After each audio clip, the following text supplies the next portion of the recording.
losing the kikki.K family. It was really hard. It was really sad. That was the first administration. And then we went into a second one, and that was even worse. I decided pretty quickly that I was not going to go down with the business this time. So I'm a true believer that you can dream while you go through a challenging time. Am I living my dream life? And if not, what's missing? And the questions to ask yourself is, what would you do if you knew you couldn't fail? What would you do if you had all the skills and resources, money and time to do whatever you want? If you woke up every day with lots of energy and perfect health, what would you do with your one precious life? Those three questions can completely change your life. Kristina Karlsson is a visionary entrepreneur and creative leader, best known as co-founder of kikki.K, the globally renowned Swedish design and stationery brand, and with 120 award-winning retail stores with a total revenue of $650 million. We were just about to sell our business. I remember waking up thinking, I hope this is a nightmare. I hope this is not real. Because for me, losing everything in terms of the financial side, that didn't bother me. It was my identity, it's my nickname. What's your advice to someone on just something they can do right away to help them move towards something that they would dream of, as opposed to being stuck in the mire and just assuming they've got no way out? Oh, that's a good question. For me, it's all about... Kristina, thank you for coming on. Oh, thank you so much for having me. I'm excited. I'm excited too. Kristina, what does flow mean to you? Oh, that's a good question. I mean, being in the flow, it's where you just do something you love without really realizing what time it is and how long you've done it for.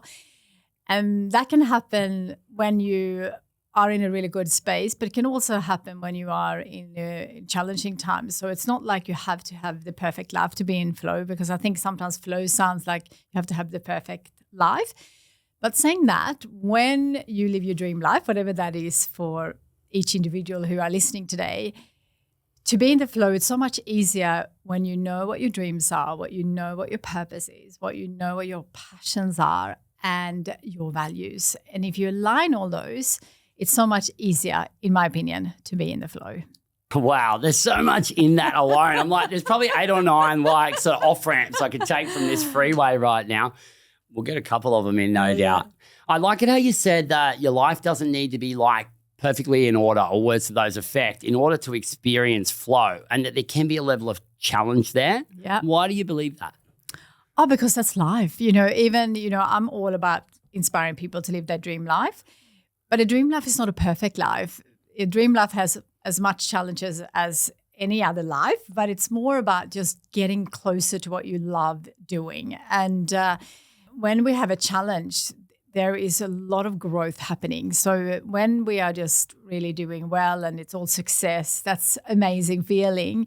But when you have a challenging time, whatever that is, that's where the growth is. So we're not learning and growing as much in success. It's an amazing feeling to have success. But there's a really great quote by Ariana Huffington, and that is, failure is not the opposite of success. It's the stepping stone to success.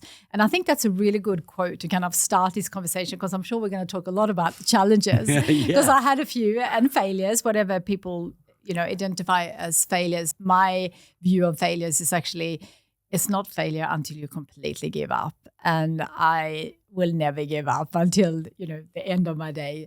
And I love a good challenge. It's something that I've learned to embrace, and really, even though it's really hard in the middle of everything, when you go through a challenging time, this could be business related, but it could also be health related, relationship related. And it's really hard at the time, but there are always silver linings, and there are always something to learn from it. And I think I've learned to become really good at embracing the challenges that I have facing. And, I had a couple of really big ones, but also, as we know, as entrepreneurs, there are a lot of challenges and a lot of ups and downs on our journey. So it's really about enjoying it while you make the progress. And I was coaching someone the other day who was kind of saying it's really difficult, startup is hard, and, we know all about that. But what I was saying is that when I opened the first shop back in 2001, that was really, really hard because I had no idea about anything. The 120th shop, not as exciting. We became really good at opening stores. We became really good retailers. And, at one stage we opened 20 stores in 20 weeks. So I told him to really enjoy the journey, because when we have some challenges, when we have some difficulties, that's where all the gold is. When you said before, like, it's not the absence of challenge, like flow is not the absence of challenge. Ease is not the absence of challenge. The comment about all the growth happening outside the comfort zone, it couldn't be truer in this context. Yeah. And I too resonate a lot with that Ariana Huffington quote. It's like, it's an inevitable stepping stone. So it sort of encourages then to go looking for the challenge or what people would address as failures. Yeah. Because like Ryan Holiday says, the obstacle is the way. Is the way, yeah, absolutely. Now you did also say that when there's challenge, there can still be flow. And Csikszentmihalyi, he's a guy who studied flow for 30 years, a Hungarian guy, if you've heard of him. Yeah, love him. He said it's a necessary pillar for flow to exist, that the skills must reach the challenge. Yeah. And I feel that a lot of people start to look at purpose or potential or this growth. And when they hear a word like flow, then they're more feeling like it's some sort of passive pleasure that you receive it. Whereas you've got to be actively participating in it. Yeah, I agree. How do you encourage your coaching clients to actively participate and actually feel all those feelings? Well, I mean, for me, it's all about knowing what you want and then start taking action. And along that journey, there will be a lot of challenges. It's just life. And, there's no shortcuts in life, in my opinion. And it's just really about enjoying the journey and actually enjoying the challenges, as we were speaking about before. So it's not really about avoiding them and just push it away. It's about embracing it, enjoying it, and taking step by step and eventually get to what that destination is. And if I'm going to assume that the listeners here are like you and me, once you get there, you have a million new dreams and goals and ideas. And that is the exciting part. And my dream is to live till I'm 120. So I want to live a healthy, long life. And I want to feel it all. I want to do it all. And I really, have been able to incorporate family and entrepreneurship and traveling. And I'm also an introvert. So I love my own space. So I fit that in as well. And obviously now I do a lot of speaking. So I think it's just about, feeling it, enjoying it, and just seeing this one precious life as a big adventure with lots of ups and downs. I think it's just a journey, and it's just part of life. Yeah, that's beautiful. And look, speaking of adventure and ups and downs, and I would definitely like to get to some of the practical ways that you've helped people work out their goals. But before we do that, I think it's really appropriate that we dive into one of those, like the heaviest of challenges you've dealt with. Yeah. And for you to talk us through with your level of self-awareness now, especially reflecting on the journey, how that was for you. Take us to one of those dark moments when you've been called into administration on this company of yours that's global, 650 million generated, 120 stores internationally, bricks and mortar. Yeah. Take us to one of those moments. Oh, it was tough. It was, for me, kikki.K wasn't just a business. It was a family. It was my identity. It's my nickname. It was just, as an entrepreneur, I never, ever thought that we would be in that situation, because as entrepreneurs, we are very resourceful and we always find ways. And, the night before we got into administration, or when they pulled the pin. And this is pulling the pin on administration. So we had a board and we had a lot of different shareholders, and I was completely against going into administration because as an entrepreneur, I wanted to find a different way. And we had a lot of challenges, just to name a few. We had, Brexit in the UK that we were dealing with. We had the bushfires in Australia. We had all the issues in Hong Kong.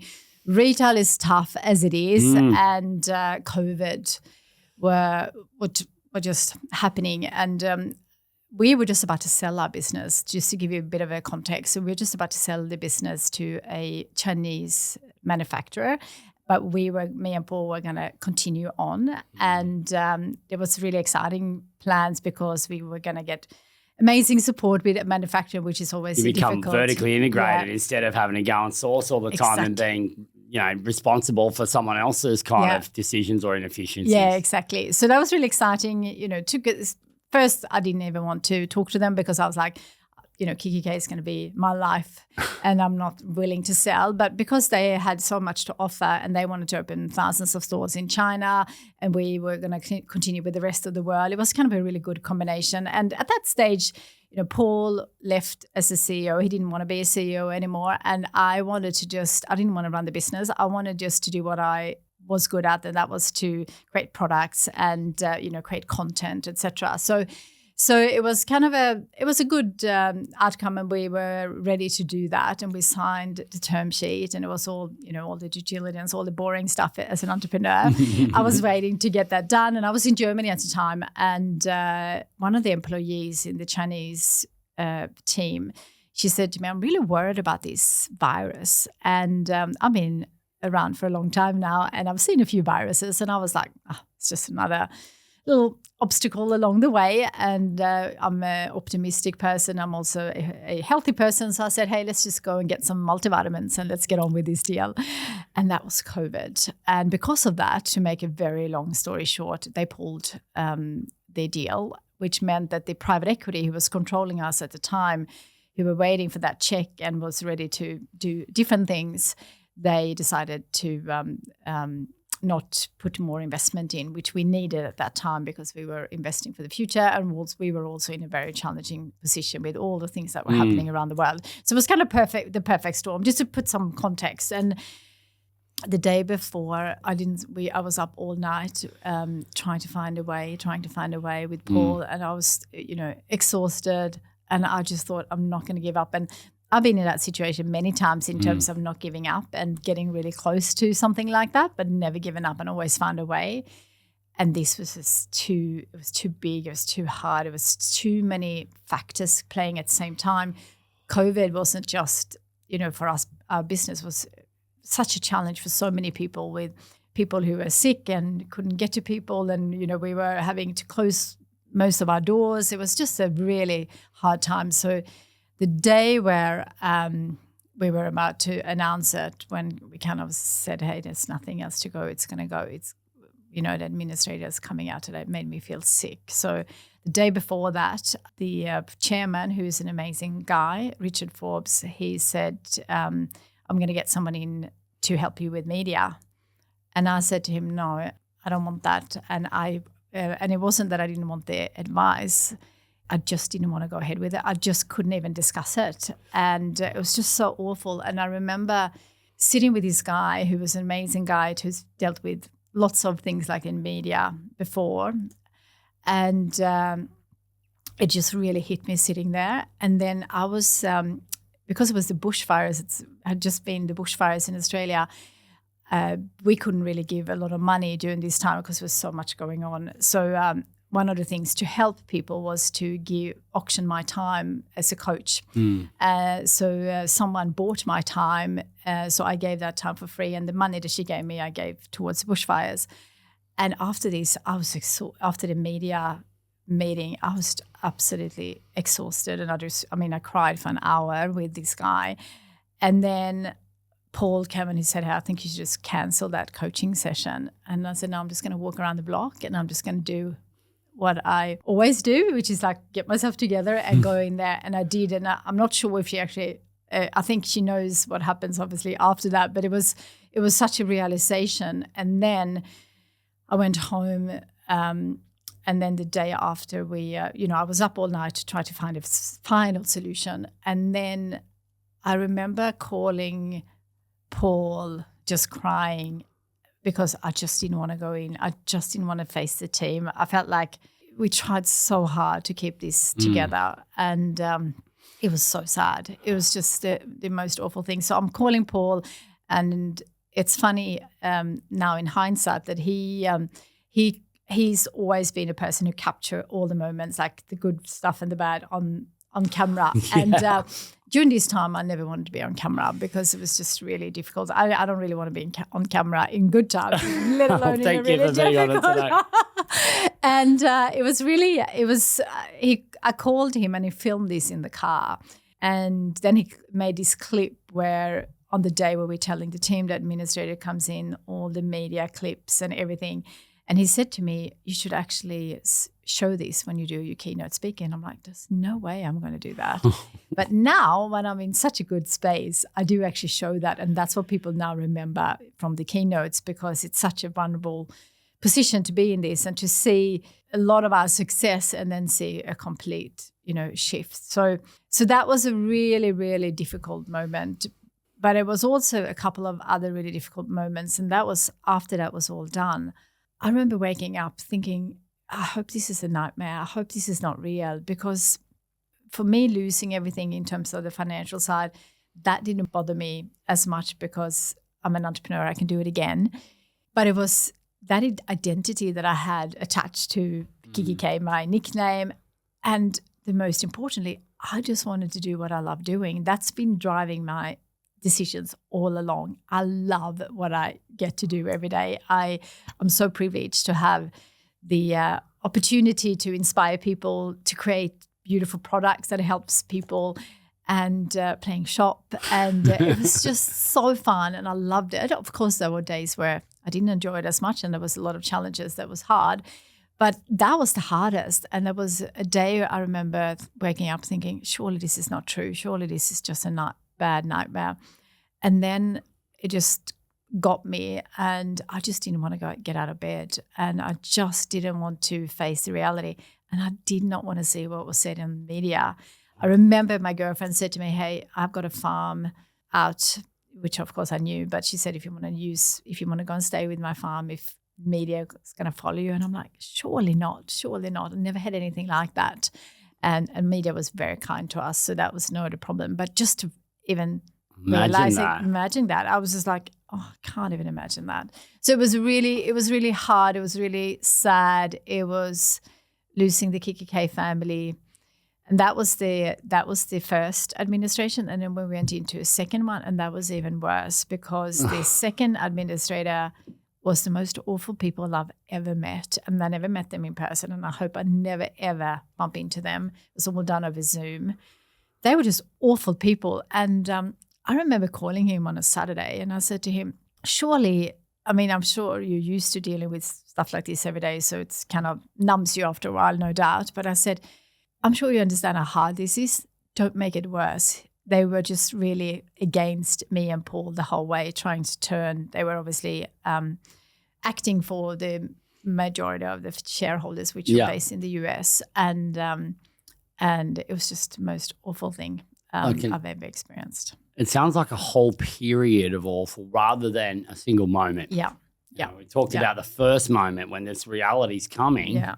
And it's like, that's a moment, but then to go douche. And it lasted for a long time, because the first administration, we worked for a year to turn it around. We got someone to invest in us, and exciting thought. But when you start again from administration, it's like running in mud. It's really hard. So you got a lot more like stakeholders that I've got a hair trigger for things not going well, because they're kind of making a bet. Yeah. And they've got to hedge their downside. And the further they get beyond their trigger point, like the more that they are personally kind of responsible. But if you then put another layer, then another layer, like the chances of things going well start to get into like fractions. Yeah. So what would, like, you've been offered the farm, you've had great support from Paul, but what did you do to pull yourself out of that? Because we're in a totally different world now. Like you said, your mindset's different. Yeah. Like, you've got new goals, basically, which are more refined than ever. What did you do then to sort of start towards where we are today? There was a few things, but I want to say that when the second administration happened, I decided pretty quickly that I was not going to go down with the business this time, because I made a decision when the second administration happened. I decided whoever comes and picks us up, because I knew we had a really strong brand, a really great business. So I knew someone will be interested. But I decided I'm going to start again, and I'm going to start again with a smile. I'm not going to go down and be depressed, or just really, I definitely had moments feeling sorry for myself. But how did you do that, though, saying you're not a getter? But I'm going to get to that, because for probably 30 years, I have been really focusing on my personal development, personal growth, health and well-being, mental health. And I have a few tools that I'm going to share that I've been using, but in good times and bad times, really simple things and that are easy to do, but also really easy not to do. And that's been really helpful. So I'm going to share those, but I want to share one thing before that. And that is that once I made that decision, it was a really good kind of foundation in terms of I'm just going to have to work really hard to kind of crawl myself up from this mess and stay really positive. And it was almost like there was a few comments on social media that I was too positive, which is interesting. We all have different views of the world, of course, and I completely get that. But it was something that I thought my life is worth much more than this business. I'm an entrepreneur. I can start again. Maybe I can start something even bigger. I had my podcast. I had my book. I created something from scratch, having no idea. I thought, surely I can do that again. I just need a little bit of space. So the first one that I did was I have been really working hard on perspective in life, in everything, because things can always get better, but things can always get worse. And it's really, realizing that balance. And one of my friends, Danny from Blue Illusion, he passed away, an EOer as well. He was in my forum. He passed away in cancer, and it was such a shock, and it was so awful, and it was so sad because he was one of those guys who just had that zest for life and just so inspirational and loved his life, loved his business. A lot of challenges. He was also in retail, so he had some challenges as well. Had 4 kids and grandkids and he was a pilot. He opened remote stores so he can fly to them. He was just an amazing guy. And when he passed away, I put his photo on my vision board to remember to be grateful just to be here. So his photo was really useful to look at daily, thinking he would do anything just to be here. So perspective definitely was one. And, I was so grateful for being alive and, having a second chance. And, you can lose everything. You can lose a relationship. You can lose a business, a role, everything material, but you always have yourself. And I think that's where my personal growth has been really helpful. So I always invested in coaching, always had a coach. I always been using mentors. I always been reading, listening to podcasts and going to seminars. I've always invested in myself. So that was definitely, so perspective, personal growth, and I continue that. And it came really handy because I was like, now I'm going to really live it. And I always lived it. But when you go through something so hard, you have to pull really deep to find that. Another thing that is so easy to do, but not a lot of people do it, when you go through a challenging time, is to get outside and go for a walk. And it's so simple that a lot of people just say, that's kind of so easy to say and do. But a lot of people don't do it. So what I did during COVID, and we had a lot of restrictions in Melbourne where you can only go out for one day, but I'm an entrepreneur, so I broke all the rules. And also I'm an introvert, so I was never close to people. So I wasn't, for anyone who was worried about me being out so long, I was never close to people. I was up before anyone else and just walked for hours and hours and hours. And I walked sometimes with just one question: what am I going to do next? And I just kept that question, what am I going to do? What are my options? And just kept walking. And there's a lot of research and science behind the incredible benefits of walking. When you're outside, you get, endorphins going, and you just feel so much better.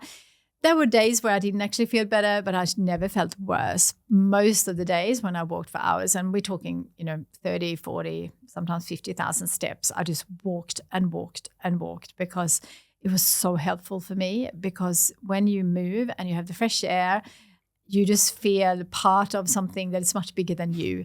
And I solved a lot of my challenges by walking. And the other thing that I've been doing forever, or since I started my first business, is journaling. And I've been interviewed so many times about work-life balance because I have 2 kids and I travel a lot and stores in 6 countries. We were in the Middle East as well.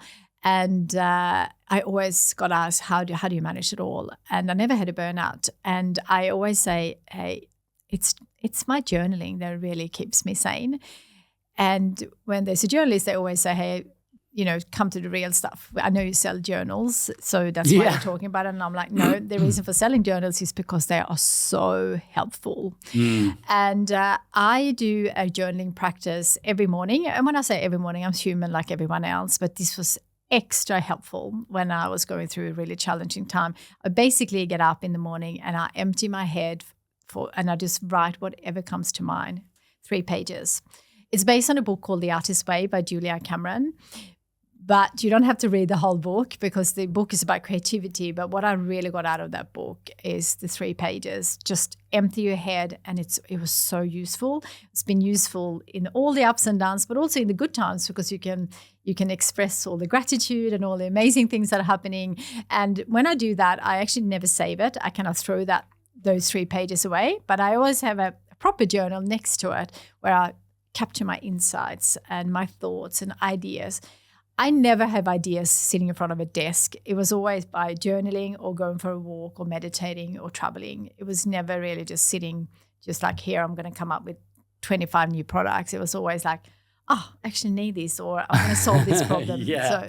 So perspective, personal growth, walking. I had a friend, I was very lucky to have a very close friend who will listen to the same thing over and over and over again. I called her every single day, a lot of them on my walk. So having a friend that really were happy to listen to the same thing over and over, which is, I have no doubt, was very, very hard for her as well. And then the other thing is gratitude. So she came and stayed with me, my girlfriend Anna Karin, and I walked down the stairs and I said, lucky me. This is something I say every morning, lucky me. And she said, how can you say that when you just lost your business? And I said, I am so grateful that I'm still here. I'm grateful that I have a really good mindset. I'm really grateful that I have had a business for over 20 years. Most businesses fail within 1 year and then 5 years. And we created a brand from scratch that was globally loved, and so many incredible team members and so much fun and so much adventure. I grew up on a farm and I had no idea about any life outside of that farm. To have been able to do what we did, I was just so grateful for that. And for my dreams that I started with when I was 22, I wrote down some simple dreams. One was to start a business, and that's how kikki.K was born. I was just so grateful that I stuck with it. I did it. I managed so many ups and downs during this time. So I just felt gratitude. I was not happy, of course, with having lost a business, but I was grateful for all the growth that comes with an administration. And if you can start incorporate that kind of mindset to any challenge that you have, life becomes a bit more interesting and a bit more fun and much more insightful. And I now feel that I have zero fear for failure. As an entrepreneur, most of us are scared of losing our business. That's probably what we always in back of our mind when we take some decisions and we are, betting on something or really want to do something amazing. And I have no fear of failure now. I'm so good at failure. And I just think that, I feel like I can do anything. And that is a really great spot to be in. Absolutely, it's a great spot to be in. And there's just so much there that's of value to our viewers and listeners straight away. And I'm just going to play some of it back because there's just a lot. Yeah. So, country girl. And wrote those dreams down at age 22. But this gratitude is the gateway to abundance that keeps coming up for me when I hear this gratitude for what is. Yeah. It sort of translates to living life at cause, that things are happening for me, not that they're happening to me. Yeah. Now, the thing that I find really challenging, especially if you think of the gravity of the personal brand that you had built, and the identity was the term that you talked about. It's your nickname, kikki.K. Yeah. Of course, How did you deal with the identity part? Because I imagine that would have stung hard it's not so much you actually were losing it, but the imagined thought of losing it. Pain's something we don't get to choose. It's things that are happening. Yeah. But suffering's kind of what we lump on top about imagining that what could be worse. Yeah. How did you deal with that part? Well, I also want to say that this is, when we talk like this, it sounds like it was like, from, 24 hours. This was during quite a long time. Yeah. Well, how long are we talking? Well, I think it took me a couple of years because from the first administration to the second was about a year and then another year. So I think about 2 years I was deep in all this. So I just want to say that because when we have this conversation and I'm in such a good space now that I feel like it sounds very simplistic and very easy. It definitely wasn't easy, but it was helpful to have all those tools. And the identity shift or crisis or whatever you want to call it, that was really hard because, especially in the beginning, because I was like, even like when I call someone and I just say, hey, Kristina kikki.K, that was like, so it was always how I called someone, always, if they didn't know. Obviously, if it was just a close friend, I didn't say it like that. But it took me a long time to unwind that. It was just an automatic, it just became a habit. And even like I've been called Kiki my whole life. So my first interaction with the new owners, the second owners, when I was no longer part of it, was a legal letter about not having kikki.K in my Instagram handle. And that was just like, it was such a realization, but a few things. One was that I have always done business in a win-win, and I've always done a business in a human way. Sending a legal letter, they could have called me, they could have saved that, whoever lawyer they had, they probably have them in-house, it probably didn't really matter. But I was like, just call me, tell me. Like, it was just so different to do business. And that made me grateful not being part of that business. Ooh, I like that. You found that's a silver lining in itself. Even it sounds like a consolation when you say it out loud, but it's actually a bit of an indicator, a little bit. Absolutely. And one thing that I feel like I'm really proud of, we had some really amazing values within our business and values as a human, and it came from who I was, and then it came as part of the business. And then, of course, as we were growing, there was a lot of other people's insights into those values. But we lived and we were breathing our values. And that is why I'm really so excited to be back, having been with the US business.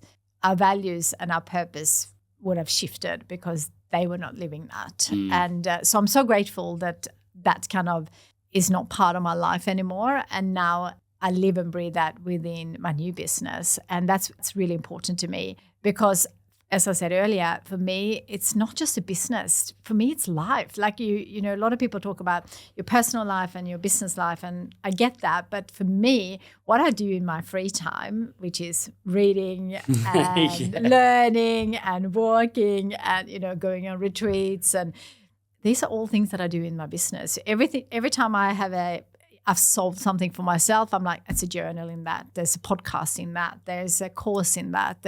And I run a coaching program now. And, in the beginning, when I started this coaching program, I was right in the middle of it. And I shared everything live with them. And some days were hard and some days were, exciting because I was getting through it. So the identity crisis was real and it was hard. But now, and I think I should actually say something too. I have always been a big visionary and I've always been dreaming. And that's why my big dream is to inspire 101 million people to write down 3 dreams and chase them. And it's not about the number. It's just for me thinking outside the square and big. If I said I can do 1 million, that feels too realistic, too boring. I like to do something that's so unrealistic that I have to really think outside the square. And that's why I always dream big. Like, sometimes my team said, can you just be realistic? And I'm like, realistic is really boring. So if we dream here and we land here, we would have been much better off than just starting from here and just push ourselves a little bit. That's why I think always dreaming should become before goal setting and planning, because when we set goals and we plan, we look at where we are today or where the business is today, and then we push ourselves a little bit. But I'm like, what if we can do this? And that's why from having no idea even to how to open the first store, we became global because we had this incredible vision. So during this time when I was always dreaming, I thought that if I have dreamt up kikki.K to start with, I'm a dreamer, I'm a visionary, I can do it again. And that is why dreaming is so exciting, because dreaming is not the real stuff. So once you dreamed about things that you don't know you can make happen, and that's why I always encourage people dream even if you have no idea how to make it happen, because I had no idea about starting a business. And that is the kind of pillar now in my new business, because if I didn't do that, I couldn't have coped with the identity crisis as much, because I just thought, what else can I dream about? What else can I do? And my new business is so much more exciting than my old business because I now, I have a stationery brand, the Dream Life Store, which is all journals and tools to help people. And we have developed a software, so we print on demand. So we're not sitting with millions of dollars in stock anymore. That's an amazing feeling in its own right. We can personalize it. We can do all the things that we couldn't do at kikki.K because we manufactured in China. The quantities were so large and we had stores everywhere. It had to be shipped everywhere. Now we print it when it's ordered. Yeah. That's an amazing, it goes quickly. And now I've done lots of fun, smaller collaborations that I always wanted to do. One is BCNA, Breast Cancer Network Australia, because a lot of people who used to come into our store were dealing with depression, diagnosis of an illness like cancer, divorce, someone passed away, a difficult time. And journaling is so helpful in those situations. So that's why I felt like I just have to start, another brand in specifically in journals. We do more things like that than that, but I love it. And then my real passion now is not really products and design anymore. It's the coaching and helping people to live their dream life, whatever that is for them. So my coaching program now is a global program. And what I love about it, because we just had an in-person catch-up in Melbourne. This is for Dream Life. Yeah, this is for Dream Life, the Dream Life coaching program. And obviously it's a global audience. We have people from Asia, US, Europe, UK, so not everyone could make it there. But what I realized when I was sitting there, someone flew from Perth and someone from Canberra, and most of them were from, Melbourne or Sydney. And I was sitting there and we had people who are in their 60s and people who are just starting their journey, and everyone's dreams are different, but all the string between every one of them is that I all wanted to create their dream life, whatever that was for them. And that was the common thread. And that was so inspiring to see, because, there was a young girl who wants to write a book and we're dealing with, can I do it? All those kind of things. And then there's a woman who kind of starting again with a new business and anything in between that. It was just so inspiring. And that is why I'm so passionate about my new business. And then I also have a book club because I love reading personal growth books, and not everyone loves that. So I started it online, and we read a book a month, and we meet every Monday on Zoom, and we discuss the book. And it was last night, so today's Tuesday. It's and fresh. What's the current read at the moment? We are just about to. So we just 1st of April today when we're recording this. So. New month, so not a joke. No joke. We are going to read The Wonder Mindset by Sarah Pirinelli, and it's a great book about mindset. And it's a new quarter, kind of a new season. We're going into it is a season. Yeah. So it's a great book to read, and it's like. It's really difficult. I've just done a PDF with 25 books to read in 2025, and we're only reading 12 books. It's really difficult. There's so many incredible books, and that's how I learn, and that's how I expand the way I look at things. And it's so fun to read it and discuss it and implement it with like-minded people. You're definitely making something available, that knowledge sharing, and it's through your lens. You have been so authentic the whole way through. And one of the jokes that my friends say with I know a guy called Dick Karlsson, who's the CEO of Deercrit, which is also Swedish company, one of the biggest photography companies in the world for real estate, and him and his business partner, Frederick.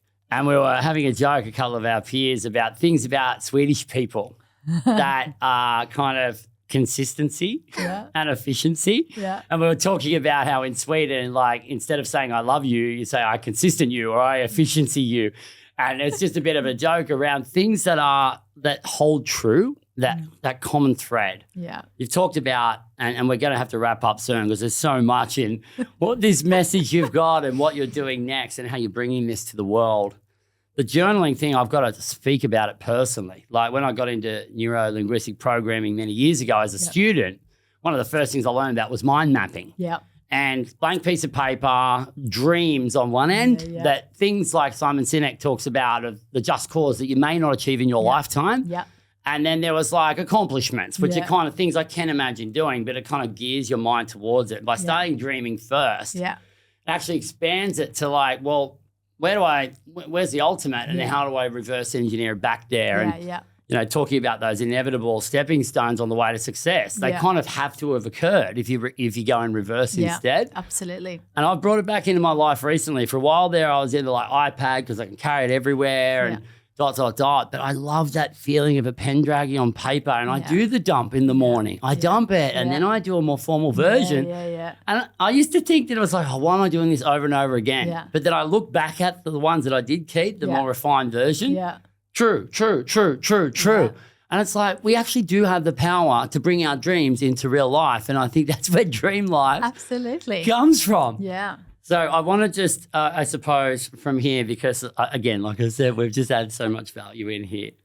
Can I still call you Kiki? Yeah, of course. Kiki, it's still your name, right? Absolutely. You can't have the Instagram. They can't, no one can take your name away. It's just that I can't have it on, it's trademarked. Yes. And that's my own fault because I trademarked it. That's okay. Well, like you said, there's things you didn't know about business in the first place, and it was inherently one of the things that made it valuable overall. But this concept you've just spoken to about work-life balance, I have a very similar view that work and life are not two different things. Yeah. I'm of the belief it's all life, and that every species on the planet is always working anyway. Like you think about it, microbiomes, they've got to do something. Like, jungle animals, they're chasing each other. Yeah. And even if you went off grid, you'd be making your gardens, you'd be working on stuff all of the time. Yeah. So for people who may have this philosophy that like I'm working too much or, my life's not the way that I want it to be, and you've just spoken about how you can go through a whole period of this and sort of have this paradigm now of accepting that and actually being grateful for it. What's your shout out right now as a piece of advice to someone that's finding themselves, whether it's 24 hours of discomfort or 2 years of discomfort, on just something they can do right away to change that paradigm and help them move towards something that they would dream of as opposed to being stuck in the mire and just assuming they've got no way out? Yeah. So I'm a true believer that you can dream while you go through a challenging time because I've done it. Mm-hmm.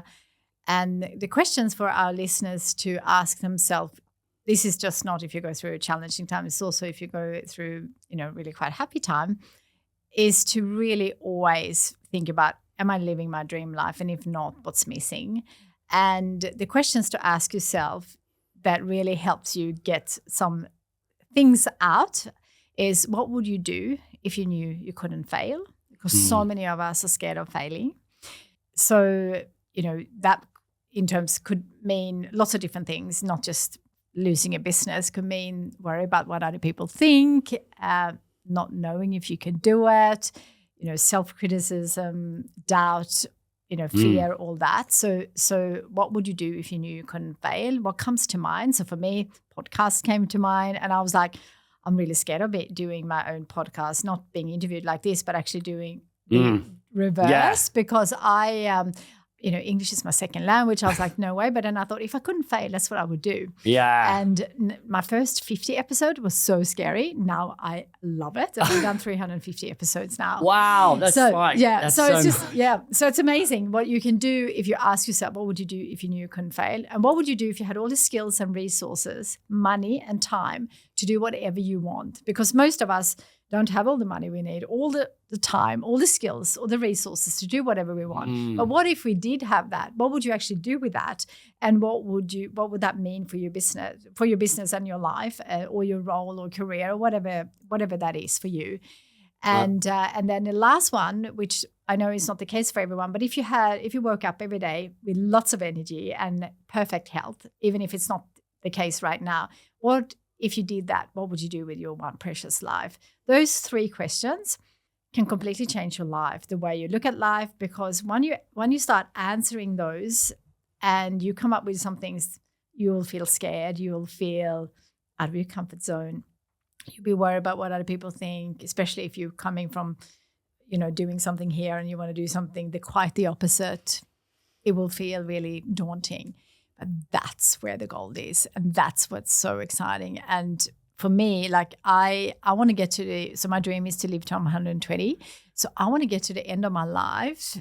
I'm not going to worry about, my administrations or all the things that I did wrong. I've done a lot of mistakes, a lot of things that I wish I didn't do. But that's not what I'm going to reflect on at the end of my life, if I'm lucky to reflect at 120. What's going to make all the difference, I believe, when we get to the end of our life is, did I do all the things that I wanted to do? Did I make the most of this one precious life? That's what I feel is the most important things to start working on now while we still got time. So, what would you do if you knew you couldn't fail? If you had all the resources, skills, time and money to do whatever you want, and if you woke up every day with your perfect health and energy, what could you possibly create? That's the dream right there. That's the dream. This is how people can live their dream lives.